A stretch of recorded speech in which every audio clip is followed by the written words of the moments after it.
In this video I'm going to talk about charisma, and to start I'm going to bring up the matter of Mr. Kent Hovind. Many of you out there have heard of Kent Hovind. He's a creationist, a creation scientist as he calls himself.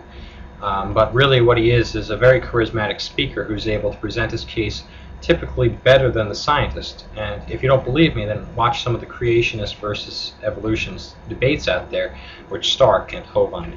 You'll see that the scientist just tends to be, just doesn't seem to come off as flowingly, doesn't seem to be as funny, doesn't have arguments that seem quite as coherent. Of course, if you analyze the transcripts, if you just look at the actual facts of the scientist versus Kent Hovind, you'll usually find that the scientist makes a stronger case, cites his sources, and just in general is a better scientist than this Kent Hovind. And from a strictly scientific standpoint, this is all that matters. But that's exactly the problem. When you're trying to convince the public, a strictly scientific standpoint is inadequate. You need to consider an emotional standpoint as well, and Kent Hovind knows this. Kent Hovind makes his career by standing up in front of thousands of people, sometimes even millions, I'm sure, if he ever gets on TV, to convince all these people why they should believe him. And he does this as a career. He's done it for 30 years, and he's very good at it. Scientists, on the other hand, spend most of their career in a laboratory or behind a computer writing reports, where they're able to edit, review, and revise, and make sure that it's pretty much all good before they send it off for publication. Kent Hovind does this all off the cuff, and in a face-to-face debate, this is the reason he always stomps the scientist from the standpoint of a layperson. And this isn't the only case where a political agenda has come into conflict with known science. For example, global warming. Pretty much the entire scientific community has no doubt that not only is it happening, but that we're responsible for at least some of it. But the public domain, until really recently, has been divided on this issue, and it's just not rational. I mean, we know that global warming is happening. We as scientists know that it's happening, yet the public is still divided on this, and we have to ask ourselves, what is the reason for this? And the reason is that the politicians, people in positions of not only power, but more importantly, the ability to speak well, are able to present the cases against global warming more coherently than the scientists are able to. The average Joe gets his news from the newspaper or television, not from peer-reviewed magazines, not from peer-reviewed scientific journals. And as a result, he's subjected to people who don't know what they're talking about, are not scientists, and can speak very well for cases that just don't have enough evidence. Now, there are many smart people out there, for example, Mr. Lawrence Lessig, who's the author of Code and Other Laws of Cyberspace, who believe that by giving the public more information, by keeping them informed about what's going on, that somehow the public will be capable of making informed decisions based on the evidence.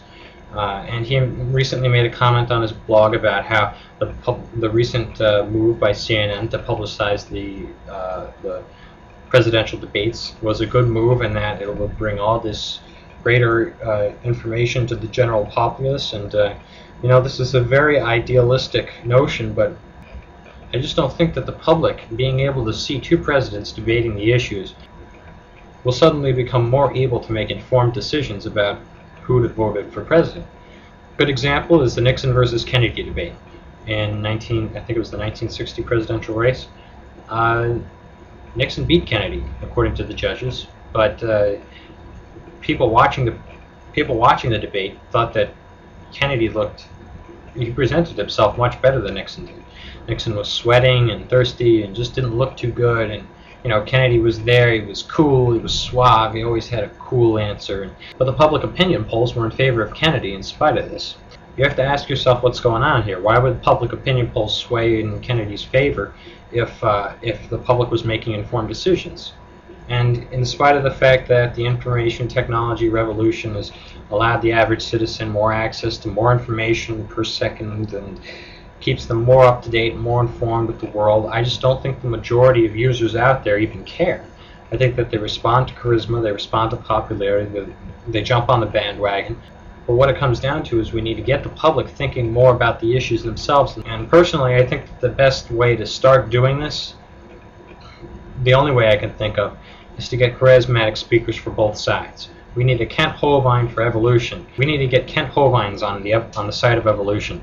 People like Richard Dawkins and Sam Harris. People who can speak coherently to the crowd and who have every bit as much experience as Mr. Hovind presenting their cases. But we need more of these people. There are thousands of preachers out there who are every bit as confident and every bit as experienced as Hovind is in speaking to a large mass of people. We need just as many people in the scientific domain to present the scientific cases and to convince the public on the facts. I mean, if we can get two people who are equally well spoken, then the public's opinions won't be swayed solely on the basis of who's got a better spot.